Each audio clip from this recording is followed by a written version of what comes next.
你好，我是阿力啊。上期视频啊，我真的是这个恨马不成狗爹啊，说狗狗币不需要马斯克，没想到打脸来的这么快啊。但是这个狗狗币的价格上来了啊，这才是我们最希望看到的，对吧？那么打脸并不可怕，可怕的呢是狗狗币一直不涨。那么我们今天的视频啊，就来看看狗狗币1美元还有多远啊。我们依然要从狗狗币的大数据的这个角度出发啊。那么在讲这个之前，我们还是要简单说一下最近2天发生的大新闻啊。第二部分呢，再从大数据的这个角度分析一下年底之前比特币还有没有戏。好，我是阿力。如果你是第一次打开我的视频，我的频道呢是专注于区块链技术和加密货币，希望你能够点击订阅并打开小铃铛啊，这样就不会错过下次视频了。首先声明一下，本期视频所有的内容呢不作为投资建议，请谨慎观看。首先来看2条消息啊 ，Etherscan 显示啊，三箭资本呢最近呢分别从币安和 Coinbase 转出了共计14833枚比特币啊，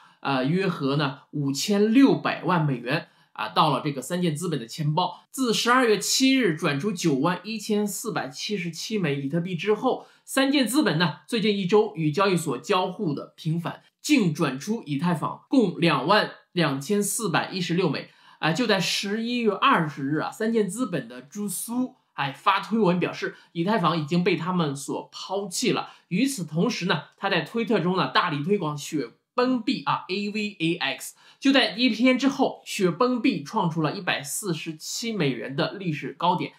这个几天之后啊，有网友发现三箭资本钱包大量从交易所转入以太币啊，那么就是意味着他们买了很多的以太币。而 AVAX 雪崩币从2021年11月22日新高之后到今天的88美元，近乎腰斩。我不知道大家听完这些作何感想啊？那么我的个人感觉就是，任何人喊单啊，除了这个比特币、以太坊和狗狗币之外的任何的币都要小心，因为他们的目的呢，就是要高价把手里面的垃圾币卖给你，而自己呢是疯狂买进以上3个主流币啊，然后说真香。下一条消息啊，那么受纳斯达克上市比特币矿业公司和资产管理公司 Mawson Infrastructure Group 委托安永进行的建模预测显示，加密货币相关经济活动的规模呢，将从今年的21亿美元增长到2030年的684亿美元。随着在软件开发、去中心化金融 DeFi 以及这个咨询的功能啊，如法律和营销方面，创作新的高度专业化的工作岗位。这一方面的员工的人数呢，可能从今天的估计11600人增加到205700人。安永模型显示啊，即使在缺乏一些顺风的中央增长路径下，到2030年，加密货币行业呢仍可能价值447亿美元，并雇佣134500名员工。没有什么呢比解决就业更能让政府开心的了。那么我相信以后区块链行业的这个工作机会呢，可能会越来越多，也会慢慢的融入全世界。好，那么我们节目的第2部分啊，我们通过链上数据来看看最近几个月比特币到底是什么情况啊。我们首先来看一下这个比特币啊最近几个月的净流入和净流出啊这个情况。那么在5月到7月的时候啊，交易所在这3个月的时间里，大约呢有168000枚的比特币啊大量的流入了交易所。那么在当前10月到12月的这个修正之后的数据之后啊，我们看到总共有49000枚的比特币从交易所流出，形成了一个鲜明的对比。那么昨天晚上还有一条谣言在传播啊，说的有鼻子有眼的，说是这个有80万枚比特币啊转入了币安交易所准备砸盘。但是呢，在大数据上面我们并没有看得出来。我们刚才也说了，从10月份到目前为止呢，比特币呢还是属于净流出的一个状态啊，并不存在什么80万比特币流入交易所。那么我们这里再简单说一下流入和流出的这个关系啊。那么流出交易所意味着这个比特币转到个人的钱包或者是机构的钱包里面去了。那么转出交易所意味着短期内不会进行交易。如果说转入的话，转入交易所短期之内可能呢会卖出，也就是我们平常所说的砸盘。那么刚才我们说的这个谣言啊，它到底是什么意思呢？它为什么呢？它传出来这个最主要的目的，我认为呢，还是这个空头呢想集合这个散户的力量一起做空，然后他们进行做合约啊。可惜今天啊，很多空单呢，都被爆掉了。而另外一个数据，我们看图片啊，这是目前这个聪明钱和笨钱的这个差距啊。那么我们在这还要再解释一下，在这里呢，聪明钱你可以理解为这个机构操作者们的钱啊，这个词不是我发明的，是这个 Glassnode 他们讲出来的。那么这个笨钱呢，可以作为这个普通散户啊，这个他们的钱。那么目前聪明钱和笨钱出现了一个非常明显的差距，大家仔细看最右边啊，那么这个差距体现在比特币上的就是950万枚比特币的差距。那么上一次呢是这个2018年年底，那么再上一次是2015年，大家看图片，对应的比特币的价格呢都是低谷，所以说啊没有什么可恐慌的，大胆的买进比特币，拿住不放啊，拿个5年8年的，你敢不敢？接下来我们就来说一下节目的第3部分啊。那么美国西部时间今天在凌晨2点多钟的时候啊，伊隆马斯克发了一条推文，大家都看到了啊，说要支持狗狗币来购买特斯拉的周边的产品啊，看看情况怎么样。然后呢，狗狗币就一路飙升了，最高的涨幅呢达到了36%，后面呢就慢慢的回落了，大家都看到了。那么乍一看，这个马斯克的喊单呢是非常的随意的，但是呢，如果你仔细看了我上一期节目的话，那么我做了一张图片啊，我当时是用了这个威克夫的吸筹模型啊，说这个目前的狗狗币呢是处于这种弹簧的状态，马斯克呢就算是不喊单，狗狗币也到了该爆发的时刻，那么这是背后资金状态准备好了的一个标志啊，所以我还是坚定的认为，马斯克喊单跟狗狗币背后的大资金呢，还是有千丝万缕的联系的。到底是什么样子的联系，我们等一下会说到。那么我上一期节目说，狗狗币没有马斯克可能会更好，很多朋友都留言来批评我，其实也没什么啊，就是你个人的观点呢，有时对，有时错，但是呢关于对马斯克的这个态度啊，对不对呢？没有什么关系，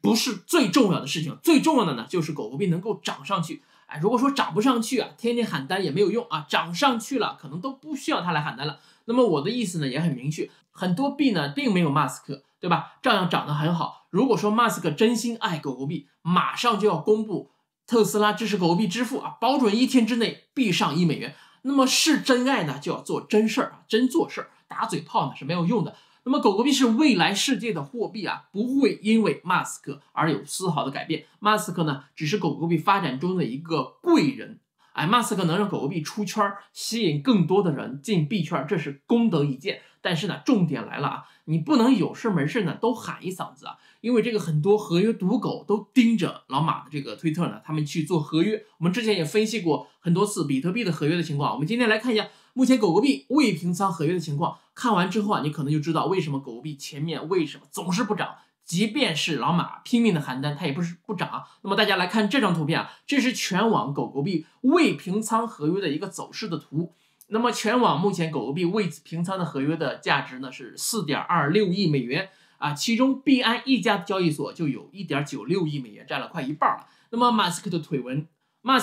呢，就是赌狗们的这个风向标，只要老马一喊单，赌狗们就冲上来了，而且呢是以多单为主。那么这么一来呢，庄家即使再给老马面子啊，也不会使劲拉盘了，对吧？你自己去想一想，是不是这个道理？那么只能往后退一步，或者横盘，或者是跟着这个大盘走。那么大家看前面这几个月的情况啊，4、5月份的时候合约是非常非常的多，那么8月份的时候啊，高点这个稍微降了一点，但是目前这个未平仓合约是最低的这个时刻啊。此时如果说没有拉盘，